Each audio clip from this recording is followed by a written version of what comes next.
Now, after news of the tragic Coromandel Express train crash that happened in Odisha, there's heavy focus on Kavach Systems, which is, of course, the need of the hour, as we understand.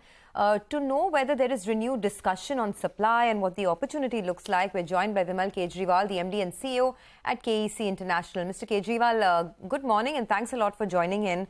Of course, it's very unfortunate that we need to talk about this, but in any case, it is the need of the hour, the Kavach Systems. And I understand that you have secured maiden orders in this train collision avoidance systems, which is TCAS, under the Kavach program in FY23.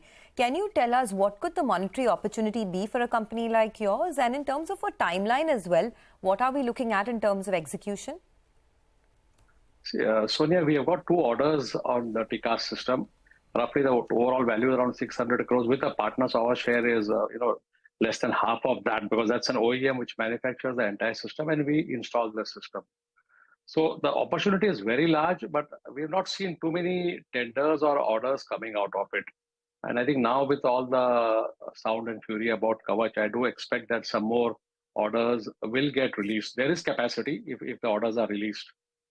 So this 600 crores that you mentioned, any kind of timeline that you're looking at in terms of execution, and what does this mean for your order book, especially for FY24? Right now, it is not significant portion. I think it's less than 200 crores as far as our order book is concerned. We have 31,000 crore order book, so it's very insignificant today.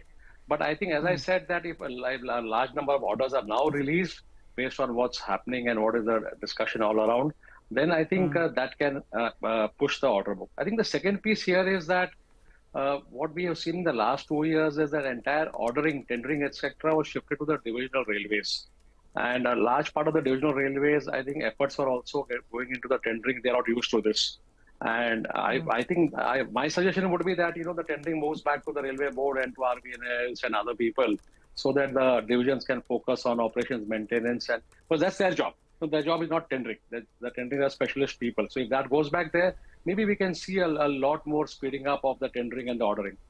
Mr. Kejriwal, hi, good morning. 2 things. One, this is the value that you spoke of, 600 crores, and your share is less than 50% of it. Is for Kavach, right? Yeah, it's for Kavach, yes. Okay, and the OEM is Siemens, which makes it?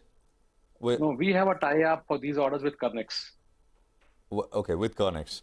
Got that. Now, is there any, when this was kind of laid out, this program was laid out, was there a sense of how, if this had to be installed on trains sort of across the country, the entire railways, what would be, is there a way to estimate what the potential could be? The size of the market could be? Honestly, I don't have an idea, but the numbers which were touted around was that the system is installed on less than, I think, 5% or 7% of the locos. And there are around 20,000 of locos, etc. So the size could be very large. Ultimately, capacity would become a constraint. See, I think a couple of years back, the Indian government decided that we want this to be done indigenously. So when you talked about Siemens, etc., I think they have their technology, but over a period of time, I think it was more localization. So we have 3 or 4 local vendors. A couple of more are under development and under approval with RDSO. So if all of them come through, I think capacity from the locals also will not be an issue. All right, Mr. Kejriwal, so we'll have to wait for further clarity then on that front. But the other trigger has been your Brazilian operations. Just wanted to focus on that. You indicated it's turning around, which is good. And in the first half of the year as well, margins will look up. I think you had a debt of close to around $50 million out there in the Brazilian operations, SAE? Yeah, absolutely. I think it's roughly around 50 million, yeah. 50 million. And you were looking at refinancing that. I believe that you were borrowing in high teens, and you were looking at refinancing that in the first half of this year. Have you managed to do that? So I don't have the exact figure, but definitely we have refinanced between 25 to 30 million out of that. All right. So more than 50% of that has been refinanced from the high teens to low teens. Could you give us the difference? It was not even high teens. Some of the interest rates were between 20, about 20 also. Okay. Oh. So I think the average cost has now come down to around 14% or so. Okay, 14%. Can you tell us what does this mean for your overall debt on the books of the company? What is it now? And any plans to pare it down further? So Sonia, it does not impact the debt of the company because we have just refinanced it and replaced the high cost by a lower cost debt. it will definitely have a positive impact on the interest cost, which was 3.1% last year, and we have been targeting to take it down to 2.5%. But Brazil was an important component of the increase in interest, so that should be a favorable number for us. Okay. Can you also give us a status or check on the Afghan collections? The total exposure that you have there is about 600 crores. How much have you received so far? So out of 600, the net exposure is around 250 odd, because we have to pay also some of the creditors, etc., which are against back-to-back payments. We have received around slightly less than 50 crores. We also have an agreement signed for another close to 150 crores. So that should come in any day. So we would have got roughly around 200 crores. And we are in dialogue with the other financiers, that's World Bank and ADB, to get the balance amount. Okay. All right. Final question, Mr. Kejriwal, before we let you go.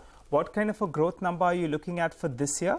Margins, should they hover at around 6-7% for the first half and recover towards the high single digits in the second half? If you could tell us that. So, Nigel, our guidance has been that first half should be around 6%, second half around 8%. So overall for the year, around 7% is what we have been talking about.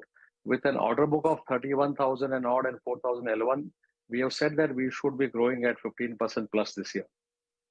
All right.